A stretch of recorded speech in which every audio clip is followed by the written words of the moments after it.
जय महाकाल। आदेश आदेश। आज मैं आप लोगों को काला जादू सिखाने चल रहा हूँ। ये कोका पंडित का है, बंगाल का मंत्र है, यंत्र है ये बंगाल का। इसे नक्श भी बोला जाता है, तबीज भी बोलते हैं लोग, और यंत्र भी बोलते हैं। और ये यंत्र कोका पंडित का है, और ये यंत्र बहुत काम का है। अगर एक बार आप करेंगे तो निश्चय ही आपको सफलता मिलेगी।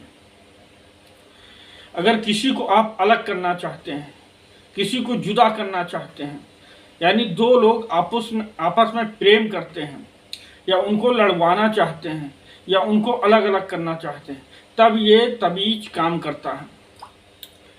कैसे काम करेगा, वीडियो में बने रहिए, पूरी जानकारी आपको बताया जाएगा।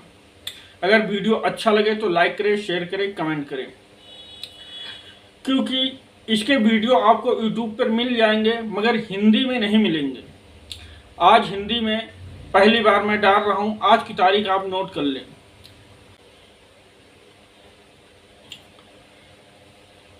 ये वीडियो 3 जून को पड़ रहा है।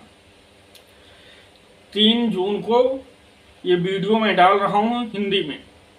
अभी तक का हिंदी पे YouTube में कहीं पड़ा हुआ नहीं है, और ये कोका पंडित का है। इसके बहुत सारे यंत्र हैं हमारे पास, पूरी PDF भी पड़ी हुई है, और सारा जो इसका भाषा है सब बंगाली में है, हिंदी में एक भी नहीं है। इसको कई लोग हिंदी में ट्रांसफ़र भी करा रहे हैं, मगर कोई जल्दी इसको ट्रांसफ़र भी नहीं करता है।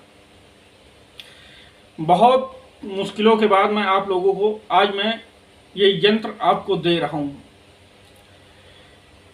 इसको दो लोग को अलग करना होता है, अलग करने में काम आता है। जैसे मान लीजिए किसी की बेटी है और किसी का लड़का है, आपस में प्रेम करते हैं, और वो अलग कास्ट का है, वो अलग कास्ट का है, और घर वाले चाहते हैं इनकी शादी एक जगह ना हो, इनको अलग अलग कर दिया जाए, मैं अपने बिरादरी में शादी करना चाहता हूँ। तब ये लोग उस यंत्र को काम में ले सकते हैं। ये जायज़ काम के लिए ले, नाजायज़ काम के लिए ना लें। जहाँ पे उचित हो वहीं पर ये काम करें। तो इसको करना क्या है,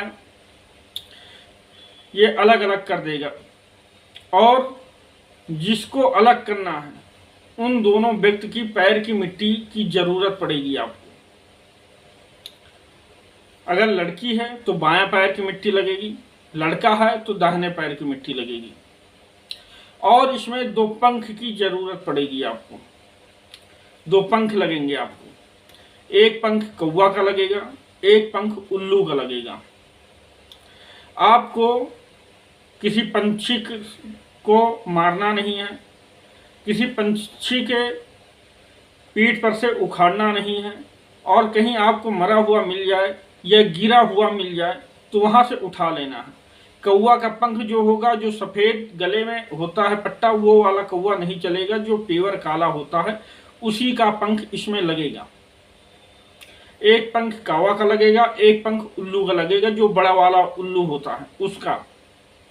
ये जो गांव में छोटे छोटे इतने इतने उल्लू होते हैं उनका नहीं चलेगा, समझिए। जो बड़ा वाला उल्लू होता है उसका चलेगा। और मिट्टी लगेगी। मिट्टी 2 कब्र की मिट्टी इसमें लगेगी, और ये कब्र शमशान क्रिया है। इससे दोनों चीज होता है, वशीकरण भी होता है, और इसे वशीकरण तोड़ा भी जाता है। तो सबसे पहले अब आपको ये सामग्री हेर के रख लेनी है। हेरने के बाद आपको मिल गई है।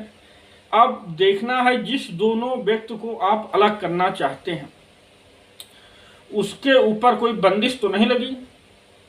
अगर कोई बंदिश लगी है तो उसको आपको काटना पड़ेगा। उसके शरीर पे किसी साया का कब्जा तो नहीं है। अगर किसी साया का सुरक्षा कवच जो पहन रखा है, तब आप ये प्रयोग करेंगे तो आपका प्रयोग नहीं सफल हो जाएगा। हमारी बात को ध्यान से सुनना। अगर उसके शरीर पे कोई जिन्न है, जिन्नात है, या कोई इतर योनि की शक्ति है, या मसान है, चुड़ैल है, खबीस है, ये सब इतर योनि में आते हैं। तो अगर कोई इतर योनि की शक्ति है या कोई देव शक्ति है तो पहले उसको काट करना पड़ेगा आपको। काट करने के बाद फिर इसका आप प्रयोग करेंगे, तब आपका काम सक्सेस होगा। मान लीजिए आपका दरवाजा बंद है, आप घर के अंदर हैं और बाहर से हमने ताला मार लिया है।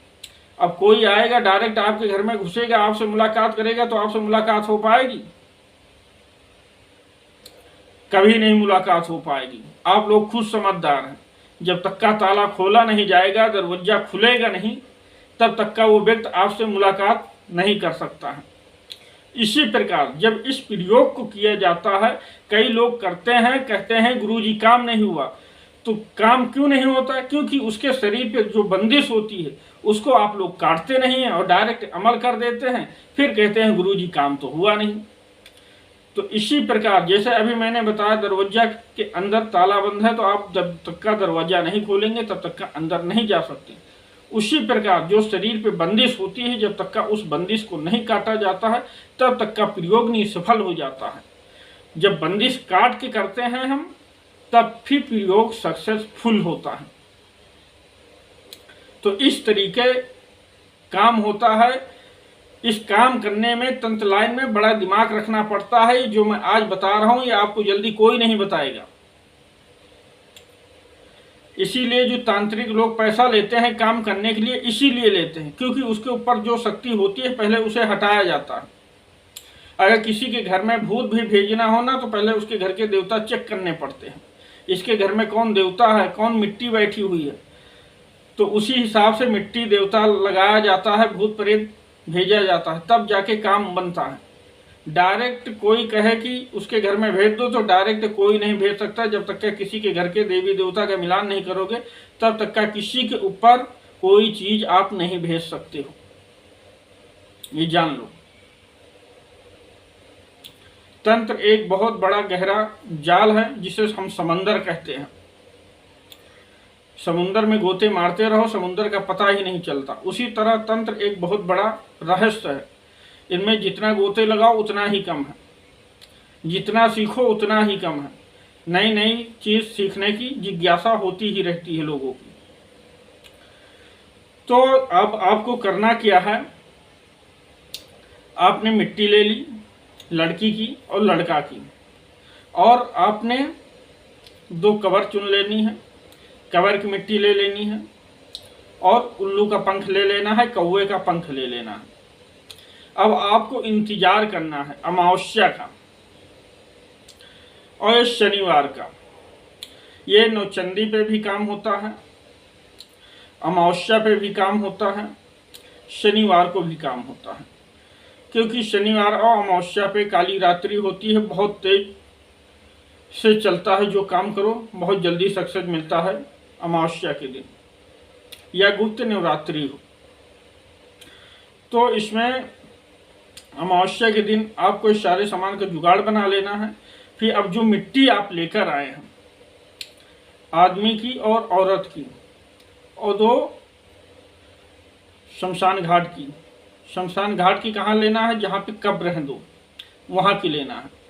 तो इन कब्र की मिट्टी और जो लेडीज की मिट्टी है, आदमी की मिट्टी, इनका एक पुतला का निर्माण करना है। ठीक है, इसमें पुतला बनेंगे 3। इसमें आपको पुतला बनाने पड़ेंगे 3। जिस प्रकार इंसान के अंग होते हैं उसी प्रकार आपको सारे अंग बना देने हैं। 3 पुतला बनाना है आपको। अब 3 पुतला बनाने के बाद आपको 3 ताबीज बनानी है। नक्श ये आपके सामने है, देख लीजिए। आप देख लें अच्छे से, नक्श आपके समझ में आ जाएगा। आप स्क्रीनशॉट मार के भी रख सकते हैं और इसको लिखकर भी बना के भी रख सकते हैं। यही यंत्र है, आप लोग अच्छे से देख लें। बाद में कहते हैं कि आप लोग यंत्र बहुत छोटा डालते हैं, जल्दी से गायब हो जाता है, इसलिए आज मैं थोड़ा लंबा डाल रहा हूं। आपने यंत्र देख लिया है, यही वो यंत्र है। इसी यंत्र को भोजपत्र पे आपको बनाना होगा। भोजपत्र 3 लगेंगे, अनार की कलम होगी, अष्टगंध की स्याही होगी, उत्तर मुख होगा आपका, और उत्तर मुख होकर आपको बनाना पड़ेगा ये, ठीक है। लाल आसन होगा आपका, लाल कपड़े पहने रहेंगे, और उत्तर का मुख होगा, सरसों का तेल होगा, मिट्टी का दीपक होगा, और रुई की बाती होगी। और आपको प्रज्वलित कर लेना है, अपने इष्ट को याद कर लेना है, गणेश को याद कर लेना है, और गुरु को याद कर लेना है। इनको प्रणाम कर लेना है, इनसे प्रार्थना भी करना है। प्रार्थना करने के बाद आपको ये यंत्र का निर्माण करना होगा। आप इस यंत्र का निर्माण करेंगे बैठकर। जब आपका निर्माण पूरा हो जाएगा और पुतला बना लेंगे। पुतला बनाने के बाद अब आप सीधा शमशान जाएंगे। अगर पुतला घर पे नहीं बना सकते, शमशान में बनाएंगे वहाँ मिट्टी लेकर, तो शमशान में भी बना सकते हैं। घर से बना के लेकर जाएंगे तो आपको काम करने में आसानी होगा, ज़्यादा दिक्कत नहीं होगा। फिर आप लोग नहीं कहना कि गुरुजी पूरा वीडियो विस्तार से नहीं बताते हो, क्योंकि मैं एक एक पॉइंट मैं आपको बताता चलता हूं। और इसको करना क्या है,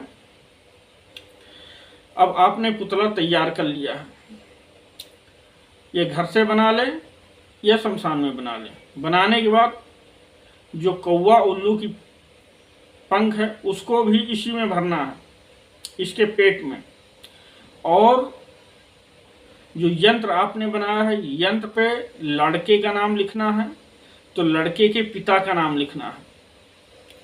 और लड़की का पुतला जो बना रखा है तो लड़की का माता का नाम लिखना है और लड़की का नाम लिखना है, ठीक है।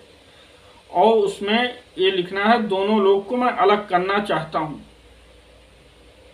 इन दोनों व्यक्ति को अलग अलग करना चाहता हूं। और जैसा यंत्र है ऐसे ही पूरा 2 कॉपी आपको बनाना है। बनाने के बाद उसको फोल्ड कर लेना है, गोल कर लेना है। गोल करने के बाद इसी यंत्र को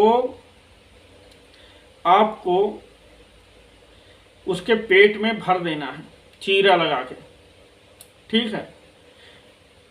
3 यंत्र बनेंगे और 3 पुतला बनाना है। एक पेट में तीनों भर दिए। भरने के बाद क्या करना है, 2 कब्र में गाड़ देना है, एक दूसरी कब्र पे, एक दूसरी कब्र पे जहाँ से मिट्टी उठाएं, और एक जहाँ से उसके आने जाने का रास्ता हो। जिसको अलग करने चाहते उसमें दोनों का नाम होगा, एक ही में नीचे लिखा जाएगा।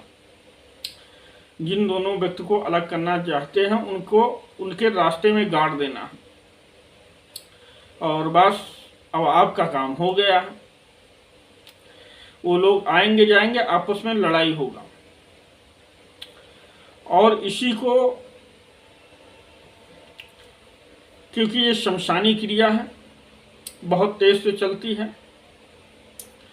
गाड़ने के बाद जब शमशान में पहले आप हिलेंगे तब आपको शमशान को पहले प्रणाम कर लेना है और अपनी छुरिच्छा मार लेना है।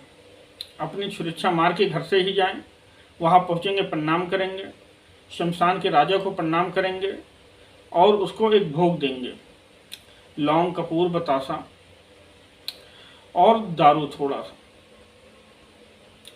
देने के बाद कहेंगे, बाबा मैं फला फला काम के लिए आया हूँ, फला काम करने जा रहा हूँ, इसमें जो भूल चूक हो माफ़ करना, मैं आपका बच्चा हूँ, आपका बालक हूँ, नादान हूँ, जो भी गलतियाँ हूँ क्षमा करना, और जो मैं कार्य कर रहा हूँ इस कार्य में मुझे सफलता प्रदान करना। ऐसे बोल के और नींबू की बलि चढ़ा देना है। नींबू आपको एक वहाँ काटना पड़ेगा, लौंग कपूर बतासा, और थोड़े से आपको चने भुंजे हुए ले जाने हैं, वो भी देना है। उसके बाद अपना ये कार्य करेंगे, जो कार्य करना है गाड़ने वाला, गाड़ के फिर सीधा चले आएंगे, पीछे मुड़ के आपको नहीं देखना है, ठीक है। वहाँ पे पीछे मुड़ के आपको नहीं देखना है, सीधा चले आना है, अपना हाथ पैर धोना है, बस फिर अपने बिस्तर पे सो जाना है। वहाँ से आएंगे, एक लेह रहेंगे हाथ में, उसको रास्ते में गाड़ देंगे, वहाँ से सीधा आएंगे, हाथ पैर धोएंगे, आपको सो जाना है, कुछ नहीं करना। अगर वीडियो अच्छा लगे तो लाइक शेयर अवश्य करें। इसी के साथ मैं अपनी वाणी को विराम देना चाहता हूँ। जय महाकाल, आदेश आदेश, जय माता तारा।